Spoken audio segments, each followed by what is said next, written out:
पाणी ही आपली गरज पाहून आपण तुम्हाला उपयुक्त सगळं पाणी उभं करून देतोच आहे, पण शेवटी त्या पाण्याच्या बाबतीतला जो जो रिझर्वेशनचा जो आपला अधिकार आहे, जो त्या ठिकाणी आपला पाणी आरक्षित करण्याचा जो आपला अधिकार आहे, तो आपण अतिशय जबाबदारीने काटेकोरपणे तो पाळावा.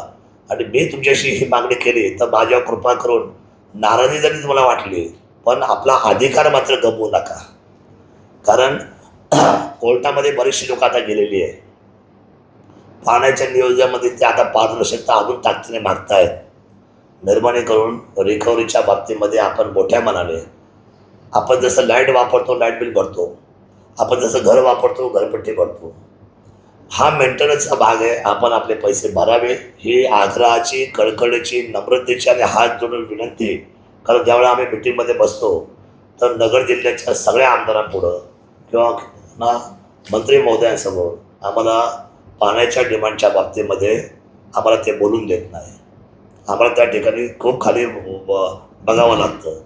त्यामुळं आता हा सगळा विषय आपण सर्वांनी अतिशय गांभीर्याने घ्यावा अशी विनंती मी आजच्या पत्रकार परिषदेमध्ये करतो.